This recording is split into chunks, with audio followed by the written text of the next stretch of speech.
the first part of the talk, just to focus on what I'll talk about, merely intentional objects, is the highest ontological category.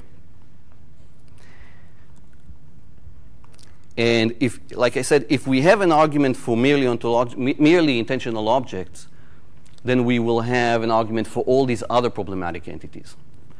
Notice that the converse doesn't hold. If we have an argument against merely intentional objects, we don't thereby have an argument against, let's say, mathematical entities. It doesn't show that there aren't mathematical entities if there aren't merely intentional objects. It only shows that if there are mathematical objects, it's not because they are thinkable. Now, what I want to argue in this part of the talk, the second part, is that there aren't merely intentional objects. We shouldn't accept them in our ontology.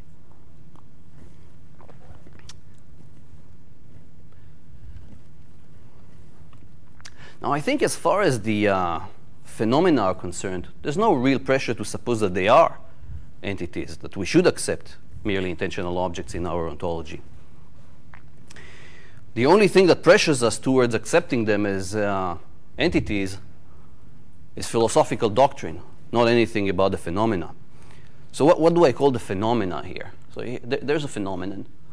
You look at a tree, you see a tree. You have a visual experience of a tree. The intentional object of your experience here, what is it? Well, I think it's pretty simple. It's a tree. It's the tree that you're seeing. Some people ask, what is the status of intentional objects? What kind of entities are they? Well, it's pretty simple. The status of this intentional object is that it's a tree. It's a tree. That's the status. There's nothing deeper to say here. But maybe this is the easy case. What about the difficult case where you hallucinate a tree? And maybe your hallucination is phenomenologically indistinguishable from a visual experience, a veridical visual experience of a tree. And so there's no tree, but you have the same intentional state. Then what's the intentional object there? I think as far as phenomena are concerned, again, it's pretty simple. The answer is that there is no intentional object in this case. What's the status of the intentional object? It doesn't have a status. There's nothing that has to have a status. There's nothing that calls for a status, that requires a status. That's the phenomena. But there are philosophical pressures to say something different, that there is something here, maybe not an external, physical, spatio-temporal tree, but something. We can think of it as a kind of an argument that goes like this. If X is a tree seeing, then there is a Y such that Y is the intentional object of X. 2, tree seeings and tree hallucinations belong to the same intentional kind. So they are intentionally type identical. 3, intentional acts that belong to the same intentional kind have the same kind of intentional object. So intentionally type identical acts should have type identical objects. And therefore, 4, if X is a tree hallucination, then there is a Y such that Y is the intentional object of X.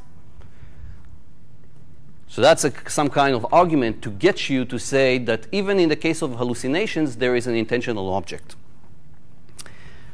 And of course, once you say that, then you have the whole can of worms of figuring out what kind of thing can be a value of this variable Y. What kind of thing is a hallucinatum?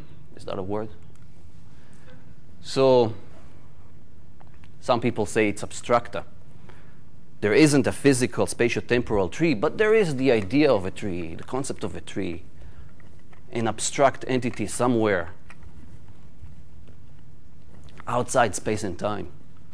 Now, when you have a hallucination of a tree, you're connecting to that entity. That's what's happening. You're related to that entity. That's the intentional object of your hallucination.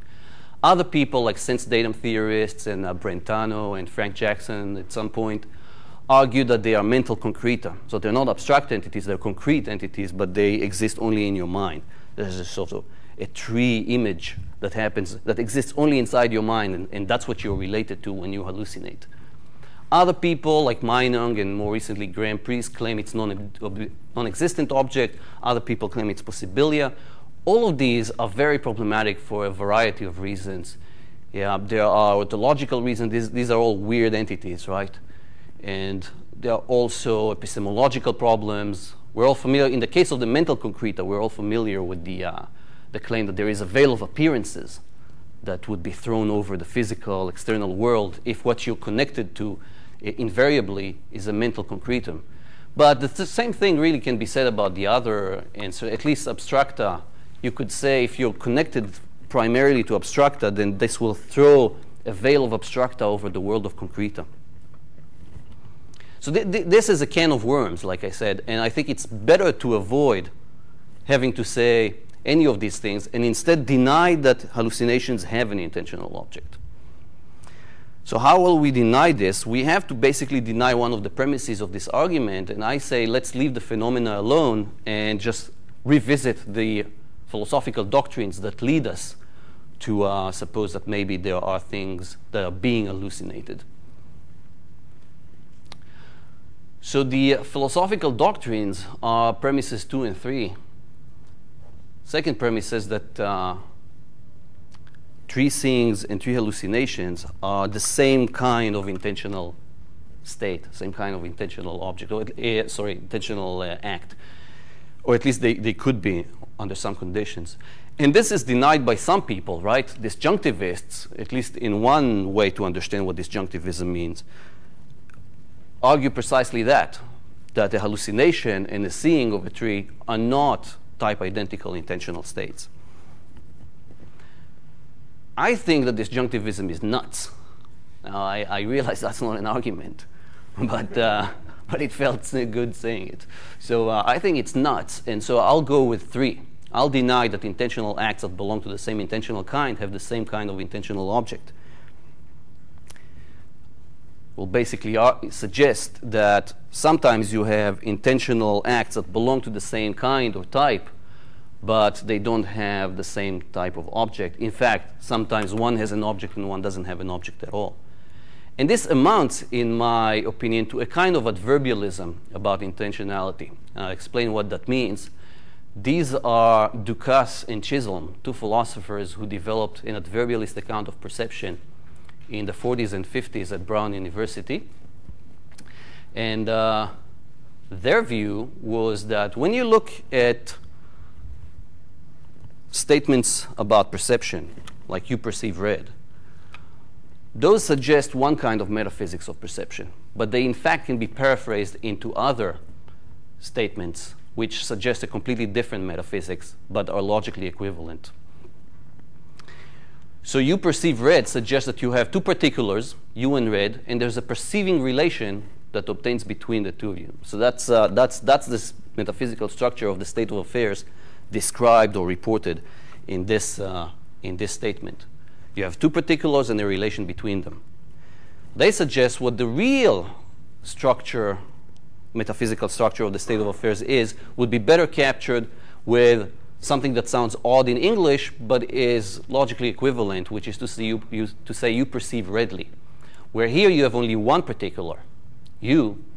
The particular has a property, perceiving, a first-order property, non-relational property, and the perceiving itself has a property, some kind of intrinsic modification of the perceiving, which is redly. So redly will be a second-order property of you, a first-order property of the perceiving, and the perceiving is the first-order property of you.